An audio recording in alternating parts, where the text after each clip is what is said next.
Hello everyone, welcome back to my channel. दोस्तों, हम पढ़ रहे हैं एनसीईआरटी बुक्स की सीरीज़, जिसमें हमारी बुक है एनसीईआरटी साइंस क्लास 8 और इसमें हम 11 चैप्टर कंप्लीट कर चुके हैं। 12 चैप्टर का पार्ट 1 हमने अपलोड कर दिया है। ठीक है, आइए अब सेकेंड पार्ट को स्टार्ट करते हैं ना। हमने फर्स्ट पार्ट में पढ़ा था लाइटनिंग के बारे में। ठीक है, लाइटनिंग क्या होती है, इससे बचने के मेजर्स हम क्या क्या ले सकते हैं। ठीक है, डूज एंड डोंट्स क्या हो सकते हैं लाइटनिंग के टाइम पे, है ना। तो उससे बचाव कैसे किया जा सकता है, हमारी बिल्डिंग्स को कैसे बचाया जा सकता है लाइटनिंग से, इन सब के बारे में हमने पिछले वीडियो में पढ़ लिया है। आइए स्टार्ट करते हैं। अर्थक्वेक। अर्थक्वेक क्या होता है? ठीक है, आपने सुना होगा, आपने सीखा, हमने अभी अभी सीखा थंडरस्टॉर्म और लाइटनिंग के बारे में। ठीक है, ये सब नेचुरल फिनोमिना है और ये क्या करते हैं, ये लार्ज स्केल पे डिस्ट्रक्शन करते हैं। ठीक है, ह्यूमन लाइफ और प्रॉपर्टीज़ को ये डिस्ट्रक्ट करते हैं और ये सारी जो लाइटनिंग है, जो थंडरस्टॉर्म है, इनको हम प्रेडिक्ट कर सकते हैं। जो हमारे मौसम विभाग है, ठीक है, वेदर डिपार्टमेंट है, उनको वो ऑब्जर्व करते हैं और प्रेडिक्ट कर सकते हैं कि कब तूफान आने वाला है, कब लाइटनिंग होने वाली है। ठीक है, लेकिन अगर थंडरस्टॉर्म होता है, if a thunderstorm occurs there is always a probability to lightning. अगर थंडरस्टॉर्म आता है तो लाइटनिंग की पॉसिबिलिटी होती है उसके साथ। ठीक है, और साइक्लोन। सो हमें टाइम मिल जाता है कि हम मेजर ले सकते हैं खुद को प्रोटेक्ट करने के लिए, अपनी अपनी चीज़ों को बचा सकते हैं, क्योंकि हमें उसके बारे में पहले से ही कुछ टाइम पहले पता चल सकता है कि हमारे कितना ज़्यादा डिस्ट्रक्शन हो सकता है, तो हम उसके अकॉर्डिंग मेजर ले सकते हैं। ठीक है,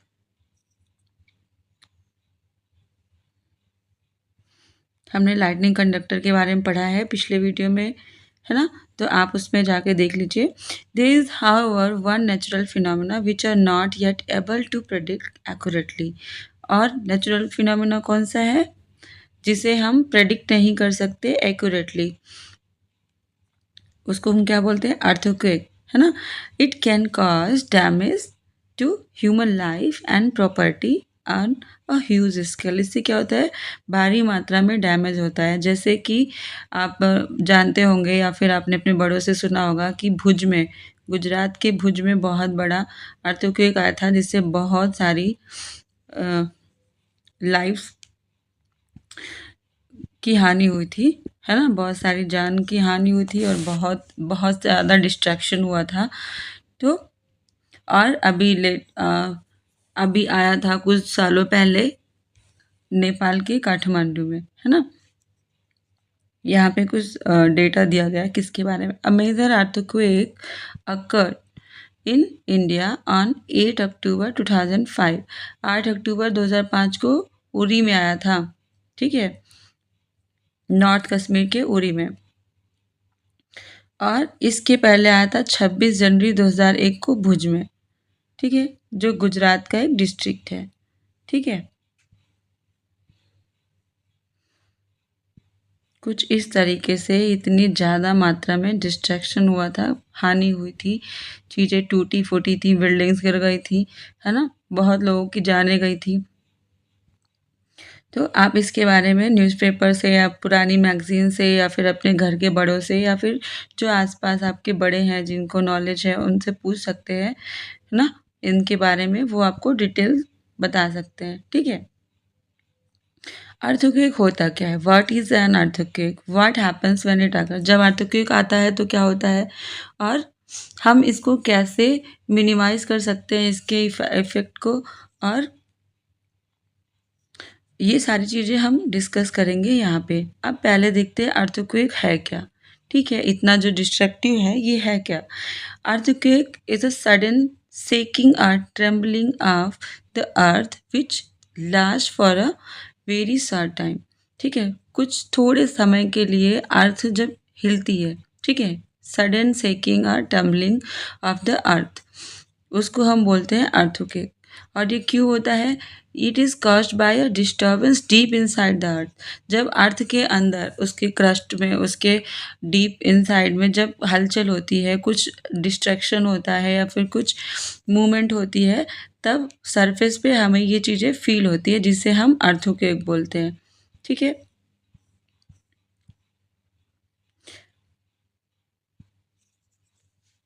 अर्थक्वेक हमेशा आते हैं, ठीक है? पूरे अर्थ पे आते हैं, all over the earth. They are not even noticed. वो नोट कुछ ऐसे होते हैं जो नोटिस नहीं होते, क्योंकि उनका मैग्नीट्यूड कम होता है, ठीक है? जो बड़े अर्थक्वेक्स होते हैं वो बहुत कम आते हैं, और वो बहुत ज़्यादा डैमेज करते हैं, बिल्डिंग्स, ब्रिजेस, डैम्स, ये सारी चीज़ें तोड़ देते हैं, बहुत सारा लोगों की हानि होती है, ठीक है? जो बड़े लेवल के होते हैं। बड़े जो अर्थक्वेक होते हैं, एक तो उनकी फ्रीक्वेंसी कम होती है और वो बहुत ज़्यादा डिस्ट्रक्टिव होते हैं, ठीक है? और ये बहुत ज़्यादा प्रॉपर्टी और लाइफ की लॉस करते हैं, ठीक है?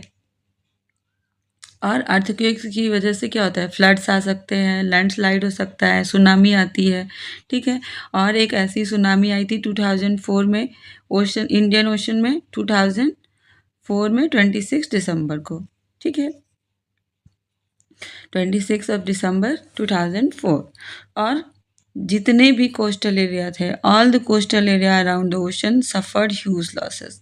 कोस्टल एरिया जो इंडियन ओशन के आसपास थे, वो सारे, उनमें बहुत ज़्यादा हानि हुई थी, ठीक है? एक्टिविटी दी गई है, क्या है? Take an outline map of the world.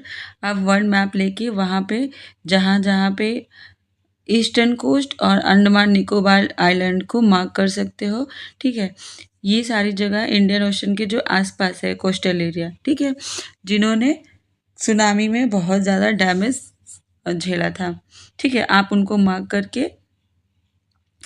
उनको याद कर सकते हो, और अगर आपको डेटा चाहिए तो आप अपने बड़ों से या फिर मैगज़ीन से या फिर न्यूज़पेपर से कलेक्ट कर सकते हो, ठीक है?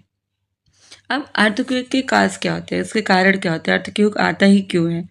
ठीक है? पुराने टाइम में क्या होता था? लोग मिथिकल मिथ चीज़ों पे बिलीव करते थे, है ना? तो लोग सोचते थे कि उनको तो मेन कारण पता नहीं था कि अर्थक्वेक आता क्यों है, ठीक है? तो वो सोचते थे, जो हमारे एंशिएंट टाइम में लोग होते थे, वो सोचते थे कि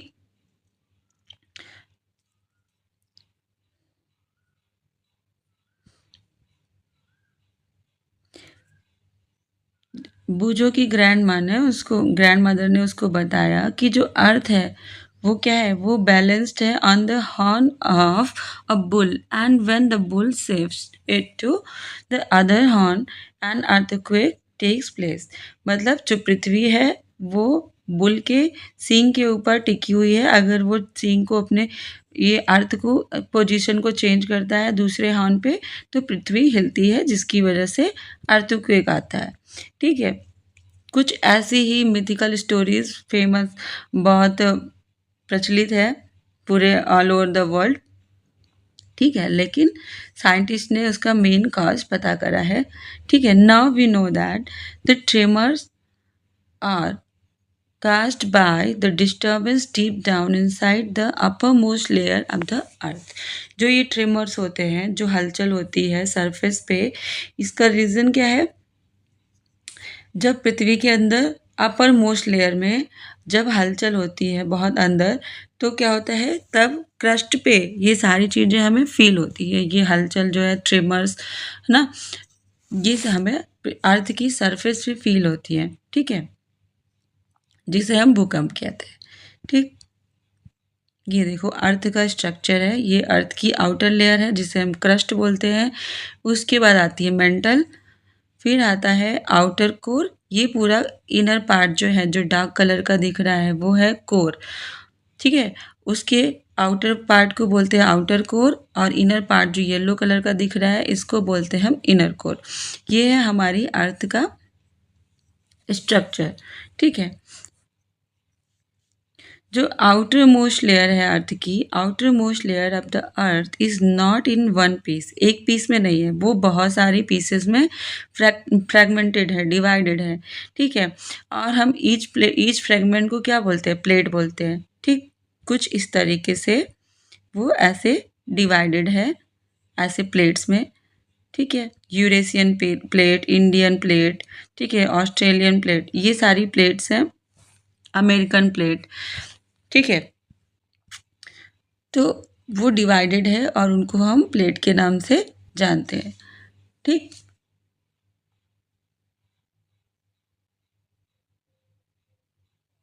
और ये प्लेट्स क्या करती हैं, plates are in continual motion, ये प्लेट्स क्या करती हैं, मोशन करती रहती है कंटिन्यूअसली, ठीक है। वो चलती रहती हैं, हिलती रहती हैं, ठीक है। और a plate goes under another due to collision, क्या होता है कि कभी कभी एक प्लेट कोलिजन की वजह से एक प्लेट दूसरे के नीचे, जैसे एक प्लेट ये है, ठीक है, मूव कर रही है, दूसरी प्लेट इधर से आ रही है, अब दोनों में टक्कर लगा, एक प्लेट इसके नीचे जाके धस गई, ठीक है, तब भी क्या होगा, तब भी अर्थक्वेक आता है, ठीक है। They cause disturbance in the earth crust, इनकी वजह से क्या होता है, अर्थ क्रस्ट पे डिस्टर्बेंस पैदा होता है।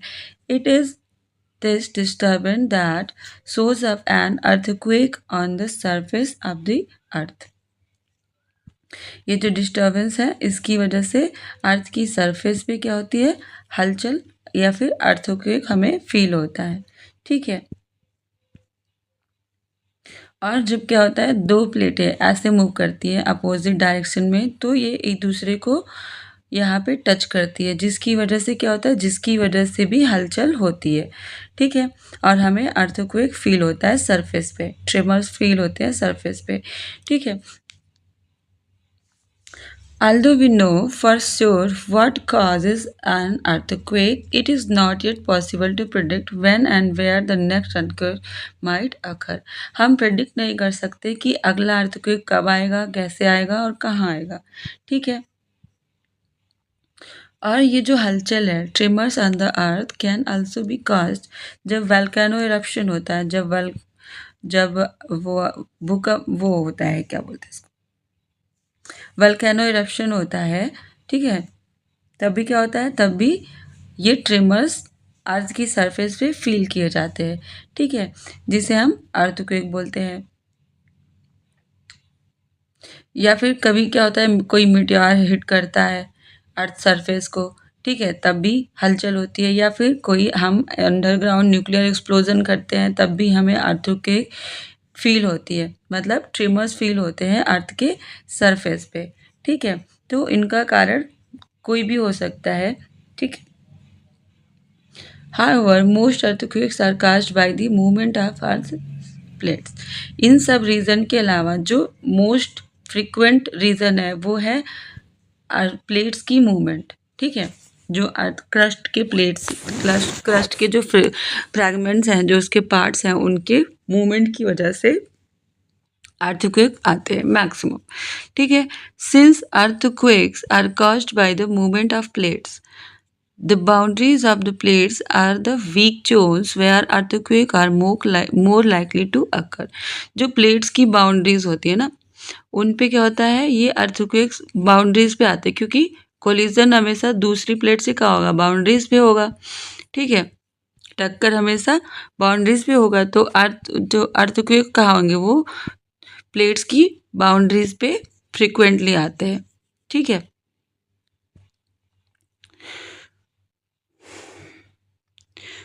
जो वीक जोन्स होते हैं इन्हें हम बोलते हैं सेस्मिक जोन्स या फिर फॉल्ट जोन्स, ठीक है। Weak zones also are known as seismic और फॉल्ट जोन्स।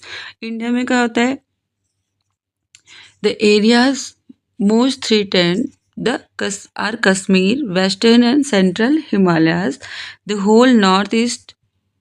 देखो कहाँ कहाँ मोस्ट फ्रिक्वेंटली आते हैं, ठीक है। जो एरिया ज़्यादा इफेक्टेड है, कश्मीर है, वेस्टर्न और सेंट्रल हिमालय है, और जो हमारा नॉर्थ ईस्टर्न रीजन है, ठीक है, रण ऑफ कच्छ, राजस्थान और इंडो गैंगेटिक प्लेन, ये सारे एरियाज़ क्या है, ये सब बहुत ज़्यादा ही इफ़ेक्टिव ज़ोन है किसके, अर्थक्वेक के। ठीक है, मतलब यहाँ पे अर्थक्वेक आते रहते हैं। Some areas of south India also fall in the danger zone. The power of an earthquake is, कैसे एक्सप्रेस करते हैं हम, in the terms of magnitude on scale.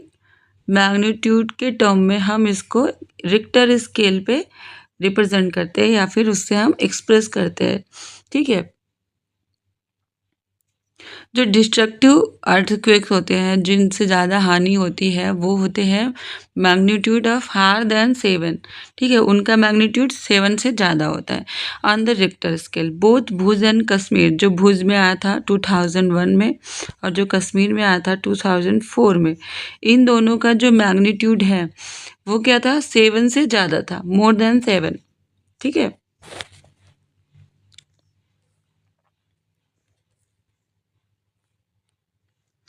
Okay, कुछ एडिशनल इन्फॉर्मेशन है, इसको हम देखते हैं। ठीक, the tremors produce wave on the surface of the earth, these are called seismic wave. जो ट्रेमर्स होते हैं ना, वो अर्थ की सरफेस पे कुछ वेव्स प्रोड्यूस करते हैं, जिन्हें हम बोलते हैं सिस्मिक वेव्स। क्या बोलते हैं, सिस्मिक वेव्स बोलते हैं। और ये वेव्स जो है वो रिकॉर्ड करी जाती है जिस इंस्ट्रूमेंट पे, उसको हम बोलते हैं सिस्मोग्राफ। ठीक है, और ये इंस्ट्रूमेंट कैसा होता है, the instrument is simply a vibrating rod. एक वाइब्रेटिंग रॉड होती है और एक पेंडुलम होता है जो स्टार्ट करता है वाइब्रेशन जब भी क्या होता है, ट्रिमर्स आते हैं। ठीक है, कुछ इस तरीक़े से कि पेंडुलम बॉब होता है। ठीक है, और कुछ इस तरीके से पूरा स्ट्रक्चर होता है, जिससे हम क्या करते हैं, अर्थक्वेक की फ्रीक्वेंसी को या फिर उसके मैग्नीट्यूड को हम एक्सप्रेस करते हैं या फिर उसको फाइंड करते हैं कि कितने मैग्नीट्यूड का अर्थक्वेक आ रहा है।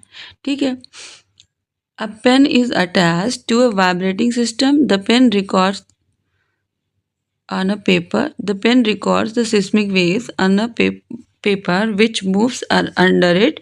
By studying these waves, seismic scientists can construct a complete map of the earthquake as shown in figure. They can also estimate its power to cause destruction. ठीक है, साइंटिस्ट इस रिक्टर स्केल को पढ़कर बताते हैं कि कौन कहाँ पे आ रहा है अर्थक्वेक। ठीक है, उसका मैग्नीट्यूड क्या है, वो कितना डिस्ट्रक्टिव हो सकता है। ठीक है, ये सारी चीज़ें हम इस रिक्टर स्केल के बेसिस पे आज साइंटिस्ट बताते हैं। ठीक है, अब देखो, अर्थ सरफेस पे ये जो वेव्स होती हैं, ठीक है, यहाँ इसको हम फोकस बोलते हैं जहाँ पे अर्थक्वेक स्टार्ट होता है। ठीक है, इसके परपेंडिकुलर सरफेस को हम बोलते हैं एपिसेंटर। सरफेस पे जो पॉइंट होता है इसके जस्ट ऊपर, उसको हम बोलते हैं एपिसेंटर। ठीक है, और ये जो ऐसे छल्ले जैसा दिख रहा है, ये वेव्स है ना, सारे डायरेक्शन में जाती हुई, तो इसको हम बोलते हैं सिस्मिक वेव्स। ठीक है, तो कुछ इस तरीके से अर्थक्वेक या फिर सिस्मिक वेव्स मूव करती हैं। ठीक है, like many other scales in science, Richter scale is not linear. Richter scale क्या होता है, लीनियर नहीं होता। ठीक है, इसका मतलब ये है कि जो अर्थक्वेक ऑफ मैग्नीट्यूड 6 है वो does not have 1.5 times the destructive energy of an earthquake of magnitude 4. In fact, अगर हम 2 मैग्नीट्यूड का गैप बता रहे हैं तो इसका मतलब है कि उसका जो डिस्ट्रक्टिव नेचर है वो 1000 टाइम्स मोर होगा। जैसे जो 4 मैग्नीट्यूड का अर्थक्वेक होगा, जो 6 मैग्नीट्यूड का अर्थक्वेक होगा, दोनों की जो डिस्ट्रक्टिव कैपेसिटी है उसमें 100,000 टाइम्स का डिफरेंस होगा। ठीक है, प्रोटेक्शन अगेंस्ट अर्थक्वेक, हम अर्थक्वेक से प्रोटेक्शन कैसे कर सकते, कैसे खुद को प्रोटेक्ट कर सकते, कैसे अपनी चीज़ों को बचा सकते हैं। We know from the earlier pages that earthquakes can not be predicted, है ना।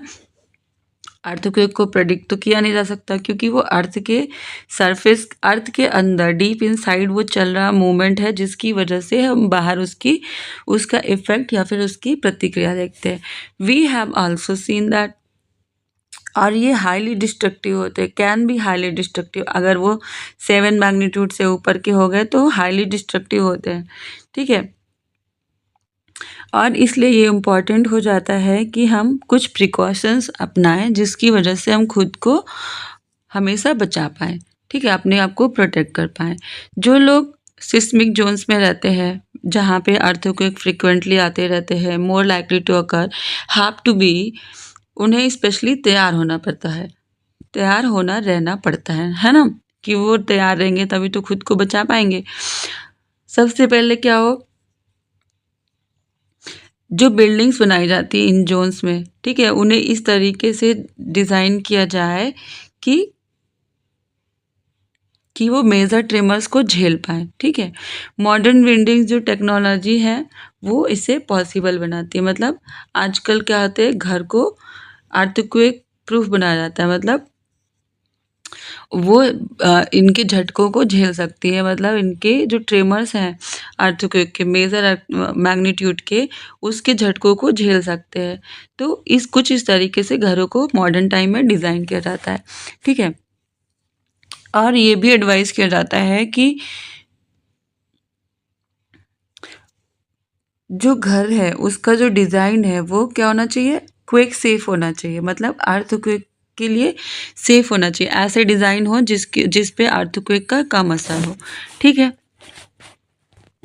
और क्या करना चाहिए, हमें कंसल्ट करना चाहिए एक क्वालिफाइड आर्किटेक्ट को, ठीक है, जो हमें अच्छे से डिज़ाइन दे सके जिससे कि हम अर्थक्वेक से अपने घर को बचा सकें।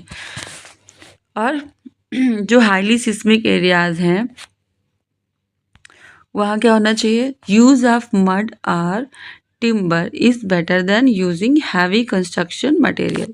जो सिस्मिक जोन्स होते हैं, जो सिस्मिक हाईली सिस्मिक एरियाज़ हैं, वहाँ पे हम या तो लकड़ी का घर बनाएं, ठीक है, या फिर हम कीचड़ मतलब गारे का, मिट्टी के गारे का घर बनाएं, जिससे क्या हो कि वो उतना हैवी नहीं होगा, और अगर अर्थक्वेक्स आते भी हैं तो वो उसको गिरता भी है तो हमें नुकसान नहीं होगा, ठीक है। और छतों को हल्का रखना चाहिए, ठीक, जितना पॉसिबल हो सके। इन केस अगर स्ट्रक्चर गिर जाता है तो डैमेज कम होगा या फिर ज़्यादा नहीं होगा। और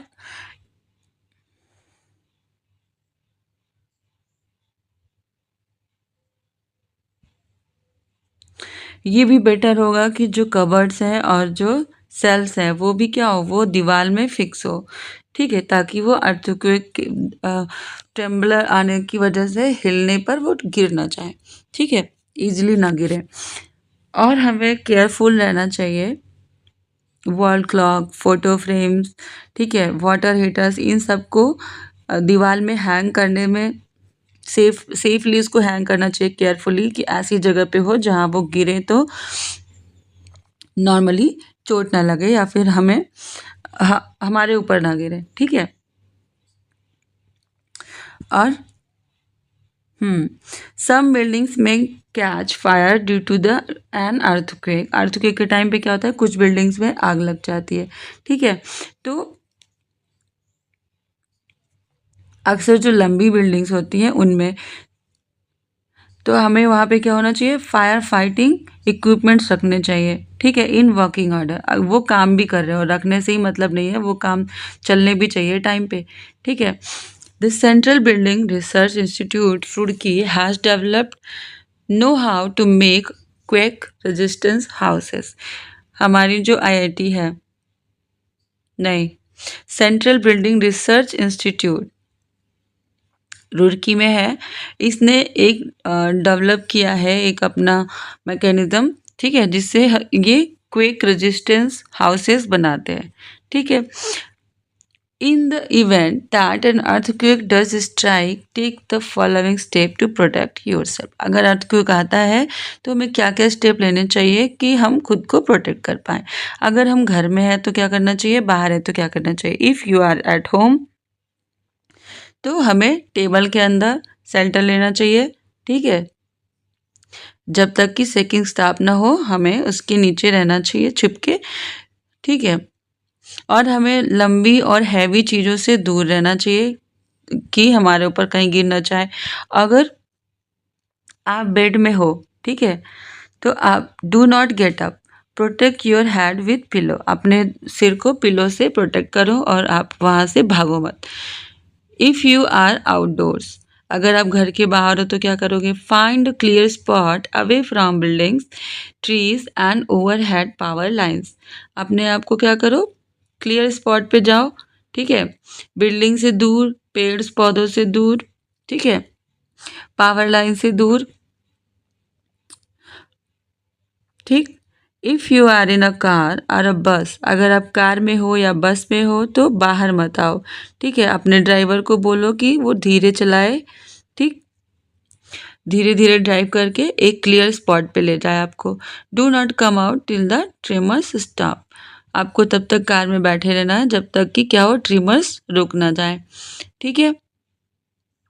क्या क्या पढ़ा हमने इस चैप्टर में अब तक, some objects can be charge by rubbing with other objects, ये हमने पढ़ा था कैसे कोई ऑब्जेक्ट चार्ज होता है, ठीक है। There are two kinds of charges, positive and negative charge, ठीक। लाइक चार्जेस एक दूसरे को रिपल करते हैं और अनलाइक चार्जेस एक दूसरे को अट्रैक्ट करते हैं। और जो इलेक्ट्रिकल चार्जेस होते हैं वो produced by rubbing are called static charges, जो रब करने के बाद प्रोड्यूस होते हैं उन्हें हम बोलते हैं स्टैटिक चार्जेस। और ये चार्ज जो है वो मूव करते हैं और वो उनका जो मूवमेंट होता है वो कंस्टिट्यूट करता है एन इलेक्ट्रिक करंट।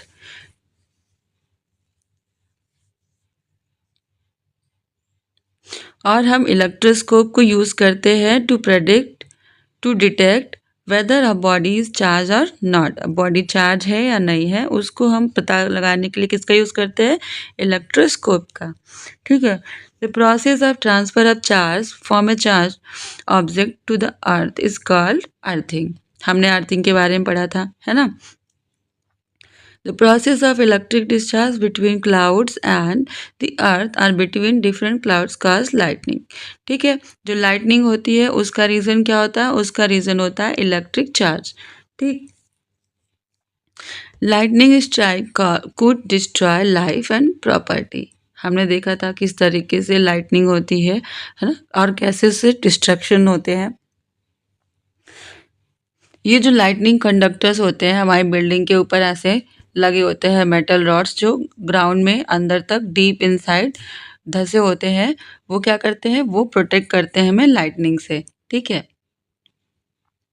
और अर्थक्वेक क्यों आता है, earthquake is caused by disturbance deep inside the earth crust, earth crust के अंदर जो डिस्टर्बेंस चलती रहती है उसकी वजह से क्या होती है, लाइटनिंग वो अर्थक्वेक आते हैं। और अर्थक्वेक को प्रेडिक्ट करना पॉसिबल नहीं होता, ठीक है। और अर्थक्वेक क्या करते हैं, ये जो प्लेट्स की बाउंड्रीज है ना, जो कॉन्टिनेंटल प्लेट्स है जो क्रस्ट के फ्रैगमेंट्स हैं उनके बाउंड्रीज पे आती हैं, ठीक है। और इन्हें हम फॉल्ट जोन के नाम से जानते हैं बाउंड्रीज को, ठीक है। Destructive energy of an earthquake is measured on Richter scale, हम कैसे मेजर करते हैं, रिक्टर स्केल पे। और अर्थक्वेक जो 7 या इससे ज़्यादा मैग्नीट्यूड के होते हैं, ठीक, वो क्या होते हैं, वो ज़्यादा डिस्ट्रक्टिव होते हैं। और हमें क्या नेसेसरी मेजर लेने चाहिए, प्रिकॉशंस, उसके बारे में भी हमने पढ़ा था, ठीक है। चलिए ये चैप्टर यहाँ पे समाप्त होता है, ठीक है। मिलते हैं अगले चैप्टर में। आपको वीडियो कैसा लगा प्लीज़ कमेंट सेक्शन में बताइएगा, ठीक है। Please like share and subscribe. Thank you very much for discussion.